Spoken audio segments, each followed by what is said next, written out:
ஏன் உன் தமிழ் வித்தியாசமாக இருக்குது? சார் நீங்கள்லாம் கேரளா கரெக்டா? ரொம்ப சந்தோஷமா இருக்கிற மாதிரி தெரியுது. இங்கே எல்லாம் நல்லா பேசணும், சிரிப்பானு, உன் சந்தோஷத்துலேயும் கலந்துக்கணும், உனக்கு கஷ்டம் போது கைட்டிக்கணும். டூரிங் டாக்கிஸ் ரசிகர்களுக்கு வணக்கம். வாங்க லென்ஸ் நிகழ்ச்சிக்கு போகலாம்.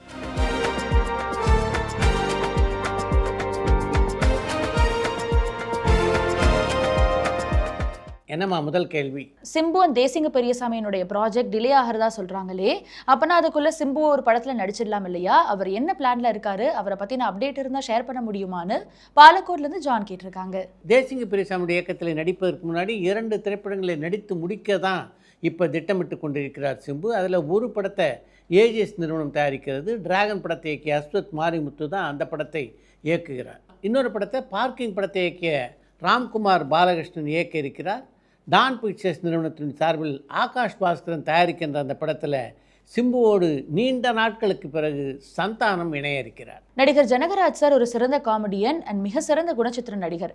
அப்படி இருக்கையில் அவர் எந்த இடத்துல தனக்கான வாய்ப்பை தவற விட்டாரு அல்லது வேணான்னு ஒதுங்கினாரான்னு சாத்தூர்ல இருந்து ரவிக்குமார் கேட்டிருக்காங்க. சினிமா உலகத்தை பொறுத்த வரைக்கும் நீங்கள் எவ்வளவுதான் சிறந்த நடிகராக இருந்தாலும் ஒரு காலகட்டத்திலே சினிமா உலகத்தில் ஒரு இடைவெளி ஏற்படுவது அப்படின்றது தவிர்க்க முடியாது. அது மட்டும் இல்லாமல் ஜனகராஜை பொறுத்த வரைக்கும் பார்த்திங்கன்னா அவருடைய வயது காரணமாகவும் அதிகமாக படங்களில் நடிக்க அவரும் ஆர்வம் காட்டல, நம்முடைய இயக்குநர்களும் அவரை ஒப்பந்தம் செய்வதிலே ஆர்வம் காட்டவில்லை. இயக்குனர் எம்எம் பாரதிராஜா சார் இயக்குன பல படங்களுடைய பாடல்களில் கதாநாயகிகளுக்கு எதனால வெள்ளை தேவதை உடை கொடுத்தாருன்னு நியூஜெர்சியிலேருந்து இளமாறன் கேட்டிருக்காங்க. பாரதிராஜா தன்னுடைய பெரும்பாலான படங்களில் கதாநாயகிக்கு வெள்ளை உடை அணிவித்ததாக சொல்ல முடியாது. ஒரு சில படங்களில் ஆரம்ப காலகட்டங்களில் செய்தார். அதற்கு பின்னால் பார்த்தீங்கன்னா தன்னுடைய பாதையை மாற்றி கொண்டு விட்ட இயக்குனர் தான் அவர். சிவாஜி கணேசன் சாரும் பிரகாஷ் ராஜ் சாரும் இந்த திரைப்படத்திலேயாவது சேர்ந்து நடிச்சிருக்காங்களா? அப்படி நடிச்சிருந்தாங்கன்னா படத்தினுடைய பெயரை சொல்ல முடியுமான்னு சென்னையிலிருந்து கௌஷிக் கேட்டிருக்காங்க. கே பாலச்சந்தருடைய இயக்கத்தில் உருவான டூயட் திரைப்படத்தின் மூலம் 1994ஆம் ஆண்டில் தான் பிரகாஷ் ராஜ் தமிழ் சினிமா உலகுக்கு அறிமுகமானார்.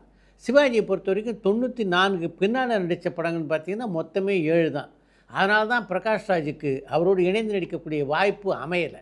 ஏவிஎம் நிறுவனம் தன்னுடைய பொன் விழாவை ஒட்டி மின்சார கனவு திரைப்படத்தை தயாரிச்சது மாதிரி தன்னுடைய வைர விழாவை ஒட்டி ஏதாவது திரைப்படங்களை தயாரிச்சாங்களான்னு தோர்ணமலையிலேருந்து சின்பகிராமன் கேட்டிருக்காங்க. அடுத்து படமே எடுக்கக்கூடாது அப்படின்ற தீர்மானமான முடிவில் தான் ஏவிஎம் நிறுவனத்தினர் இருக்காங்க. அதனால் அந்த நிறுவனத்தினுடைய வைர விழாவை ஒட்டி அவர்கள் திரைப்படத்தை எடுப்பதற்கான வாய்ப்புகள் இல்லை. நடிகர் சிவகுமார் சார் பெரிய நடிகராக இருந்த போதிலும் அவர் வெற்றி பெற்ற திரைப்படங்கள்னு எடுத்து பார்த்தா 2 ஹீரோ சப்ஜெக்டாகவும் அல்லது ஹீரோயின் ஓரியன்ட் சப்ஜெக்டாகவும் தான் இருந்திருக்கு. அவர் சோலோ ஹீரோவாக நடித்து வெற்றி பெற்ற திரைப்படங்கள் ஏதாவது இருக்கான்னு காஞ்சிபுரம்லேருந்து வேல் கேட்டிருக்காங்க. கதாநாயகிக்கு முக்கியத்துவம் உள்ள பல வெற்றி படங்களில் சிவகுமார் நடித்திருந்தாலும் அதுவும் அவர் சோலோவாக ஹீரோவாக நடித்த படங்கள் தானே. தமிழ் திரைப்படங்களில் படத்தொகுப்புகளில் இயக்குனருடைய தலையீடு இருக்குமான்னு கடலாடியிலேருந்து பாலசுப்ரமணியன் கேட்டிருக்காங்க. திரைப்படம் அப்படின்றது முழுமையாக யாருடைய படைப்பு அப்படின்னு நினைக்கிறீங்க? எந்த ஒரு திரைப்படத்தினுடைய படைப்பிலும் பெரும்பாலான பங்கு யாருக்குன்னா அதனுடைய இயக்குநர்களுக்கு தான். அப்படி இருக்க படத்தொகுப்பாளருடைய பணியில் இயக்குனருடைய தலையீடு இருக்குமா அப்படின்னு நீங்கள் கேள்வி கேட்டுக்கிறதே ஆச்சரியமாக இருக்குது. இயக்குனருடைய வழிகாட்டுதலுக்கு ஏற்ப செயல்பட வேண்டியவர் தான் படத்தொகுப்பாளர். நடிகர் அஜித்குமாரனுடைய போக்க பார்த்தா அவர் அரசியலுக்கு வந்துடுவார் போல, நீங்க என்ன நினைக்கிறீங்கன்னு கோவைப்புதூர்லேருந்து பாபு கேட்டிருக்காங்க. அஜித்துடைய எந்த போக்கை வைத்து இப்படி ஒரு முடிவுக்கு நீங்கள் வந்தீங்க அப்படின்னு சொன்னீங்கன்னா நல்லாயிருக்கும். நடிகர் விஜய் சினிமாலிருந்து விலகி அரசியலுக்கு போயிட்டார்னா நடிகர் அஜித் அடுத்த சூப்பர் ஸ்டார் ஆகிறதுக்கான வாய்ப்புகள் இருக்கா? நீங்க என்ன நினைக்கிறீங்கன்னு புதுக்கோட்டையிலேருந்து மதன்குமார் கேட்டிருக்காங்க. சினிமா உலகத்தை விட்டு விலகாமல் விஜய் தொடர்ந்து திரைப்படங்களில் நடித்தாலும் கூட அஜித் தமிழ் சினிமா உலகத்தை பொறுத்த வரைக்கும் விஜய் மாதிரியே ஒரு முக்கியமான நட்சத்திரம் தான். அதை யாரும் மறுப்பதற்கில்லை. ஜெயிலர் பார்ட் 2 திரைப்படத்துல நடிகர்கள் ஃபஹத் ஃபாசில் அண்ட் எஸ்.ஜே. சூர்யா சாரனுடைய படக்காட்சிகள் படமாக்கப்பட ஆரம்பிச்சிட்டாங்கன்னு வர செய்திகள் உண்மையான ஸ்ரீலங்காலேருந்து மதிஷாந்த் கேட்டிருக்காங்க. இது போன்ற பல புது புது தகவல்கள் இலங்கையைச் சேர்ந்த மதிஷாந்த் தான உங்களுக்கு எப்படி கிடைக்குது அப்படின்னு எனக்கு தெரியல. அந்த சோர்ஸை சொன்னீங்கன்னா நானும் அந்த தகவல் எல்லாம் தெரிந்து கொள்வதற்கு உதவியாக இருக்கும். ஏசி திருலோக் சந்தர் சார் ஏவிஎம் பேனர்ல பண்ண முதல் திரைப்படமான வீர திருமகன்ற திரைப்படம் வெற்றி பெறல. அப்படி இருந்தும் தொடர்ந்து அவர் எப்படி ஏவிஎம் பேனர்ல பல படங்களை இயக்குனாரு? அன்பேவா திரைப்படத்தை இயக்கிறதுக்கான வாய்ப்பை எம்ஜிஆர் சார் எப்படி அவருக்கு கொடுத்தாருன்னு காஞ்சிபுரம்ல இருந்து வேல் கேட்டிருக்காங்க. ஏசி திருலோக் சந்தர் ஏவிஎம் நிறுவனத்துக்காக இயக்கிய முதல் படமான வீர திருமகன் வெற்றி படமாக அமையல என்னாலும் அந்த படத்தை பொறுத்த வரைக்கும் ஏசி திருலோக் சந்தருடைய உழைப்பு எப்படி இருந்தது, எந்த அளவுக்கு காட்சிகளெல்லாம் மிகச்சிறப்பாக அவர் படமாக்கி இருந்தார் அப்படின்றதெல்லாம் ஏவிஎம் நிறுவனத்தினர் உணர்ந்திருந்தார்கள். அதன் காரணமாகத்தான் அடுத்து நானும் ஒரு பெண் என்ற படத்தை இயக்கக்கூடிய வாய்ப்பை அவருக்கு தந்தார்கள். அவருடைய கணிப்பு எந்த அளவுக்கு சரியானது என்பதை அந்த படத்தினுடைய வெற்றியின் மூலம் நிரூபித்தார் ஏசி திருலோக் சந்தர். அன்பேவா திரைப்படத்தை இயக்குவதற்கு முன்னாலே ஏசி திருலோச்சந்தர் தமிழ் சினிமாவிலே பல வெற்றி படங்களை தந்திருந்ததுனால அவரை இயக்குனராக ஏற்றுக்கொள்வதில் எம்ஜிஆருக்கு எந்த தயக்கமும் இல்லை. அது மட்டும் இல்லாமல் குமாரி படத்தில் நடித்த காலத்திலிருந்தே ஏசி திருலோச்சந்தரை எம்ஜிஆருக்கு ரொம்ப நல்லா தெரியும். சார், ராமநாதபுரம் மாவட்டத்துக்கு வந்திருக்கீங்களா? அங்கே உங்களுக்கு பிடிச்ச இடங்கள் என்னென்னு கடலாடியிலேருந்து பாலசுப்ரமணியன் கேட்டிருக்காங்க. ராமநாதபுரம் மாவட்டத்துக்கு நான் பல முறை வந்திருக்கேன்.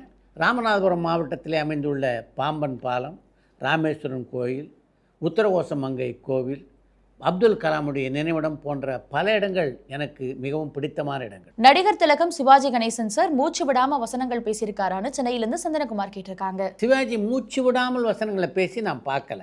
5ஆம் வேதம் திரைப்படத்தினுடைய வெற்றிக்கு பிறகு நடிகை சாய் தன்ஷிகாவினுடைய அடுத்த கட்ட திட்டம் என்னன்னு கேஜிஎஃப்லேருந்து லிவிங்ஸ்டன் கேட்டிருக்காங்க. 5ஆம் வேதத்தினுடைய வெற்றிக்கு பின்னால் அடுத்து தான் என்ன திட்டத்திலே செயல்பட போகிறோம் அப்படின்றத பற்றி இதுவரைக்கும் தன்ஷிகா அறிவித்ததாக தெரியல. வீரதீர சூரன் திரைப்படத்துல ஒரு உச்சக்கட்ட சண்டை காட்சியில சிங்கம் போலன்ற பாடல் இடம்பெற்றிருக்கும். ஆனா அது ஓடிடியில் இடம்பெறல. அதுக்கான காரணம் தெரிஞ்சா சொல்ல முடியுமான்னு கனடாலேருந்து நிவாஸ் கேட்டிருக்காங்க. வீரதீர சூரன் திரைப்படம் திரையரங்குகளில் வெளியான போதே அந்த பாடல் காட்சியை பற்றி பல விமர்சகர்கள் கருத்து தெரிவித்திருந்தார்கள். அதன் காரணமாக அந்த பாடலை ஓடிடியில் நீக்கினாங்களா இல்லை காப்பிரைட் பிரச்சனை காரணமாக நீக்கினாங்களா அப்படின்னு தெரியல. நடிகர் எம்ஜி சக்கரபாணி சார் தமிழ் திரைப்படங்கள்ல கதாநாயகனா நடிச்சிருக்காரான்னு கடலாடியிலேருந்து பாலசுப்ரமணியன் கேட்டிருக்காங்க. எம்ஜி சக்கரபாணி எந்த படத்திலும் கதாநாயகனாக நடிக்கலை. SK27 அல்லது 28 திரைப்படத்தை பிரபல தெலுங்கு இயக்குனரான திரிவிக்ரம் இயக்கிறதா சொல்றாங்களே, அதுல உண்மைத்தன்மை இருக்கா? தன்னை ஒரு பேன் இண்டியன் ஸ்டாரா கட்டமைச்சுக்க பிறமொழி கலைஞர்களோட சேர்ந்து SK பணியாற்றுவாரான்னு மட்டக்களப்புல இருந்து மயூரன் கேட்டிருக்காங்க. திரிவிக்ரம் உட்பட பல தெலுங்கு பட இயக்குநர்களோடு இணைந்து சிவகார்த்திகேயன் எதிர்காலத்திலே பணியாற்றுவதற்கு நிறைய வாய்ப்புகள் இருக்கின்றன. பச்சை விளக்கு திரைப்படத்தை பற்றியும் அந்த படத்தினுடைய தயாரிப்பாளரான ராமாசாரை பற்றின சுவாரஸ்யமான தகவல்களை ஷேர் பண்ண முடியுமா? அந்த படத்தில் இடம்பெற்றிருந்த ரயில்வே காட்சிகள்லாம் எங்கே படமாக்கப்பட்டுச்சுன்னு கோயம்புத்தூர்லேருந்து அஜய் கேட்டிருக்காங்க. பச்சை விளக்கு படத்துடைய தயாரிப்பாளரான ராமரங்கண்ணன் தான் அந்த படத்துடைய வசனகர்த்தாவும் கூட. அந்த படத்தை பொறுத்த வரைக்கும் முக்கியமான ஒரு விஷயத்தை அவங்களோடு பகிர்ந்து கொள்ள வேண்டும் என்று நான் விரும்புகிறேன். இப்போ நீங்கள் பார்க்குறீங்கல்ல பச்சை விளக்கு படம், அந்த படம் இல்லை முதல்ல அவர்கள் படமாக்கி ஏறக்குறைய 8000 அடி அந்த படத்தை படமாக்கியதற்கு பின்னால் அந்த படத்தை ஏவி மெய்யப்ப செட்டியாருக்கு அவர்கள் போட்டு காட்டியிருக்கிறார். அந்த காட்சிகள் எதுவுமே மெய்யப்ப செட்டியாருக்கு பிடிக்கல. அதனால் இந்த அப்படியே தூக்கி வச்சுட்டு புதிதாக ஒரு கதை பண்ணுங்கள், அதுக்கு பிறகு படப்பிடிப்பு நடத்தலாம் என்று அவரிடம் சொல்லிவிட்டார் மெய்யப்ப செட்டியார். அதற்கு பின்னாலே அந்த கதையை பற்றி மீண்டும் விவாதித்து அவர் உருவாக்கிய திரைப்படம் தான் பச்சை விளக்கு திரைப்படம். முதல்ல 8000 அடி அந்த படத்தை அவங்க படமாக்கினாங்கன்னு சொன்னேன் இல்லையா? அப்போ ஏவிஎம் புஷ்பலதாவும் அந்த படத்திலேயே இல்லை. அதற்கு பின்னால் தான் அந்த ஜோடி அந்த படத்திலே சேர்க்கப்பட்டது.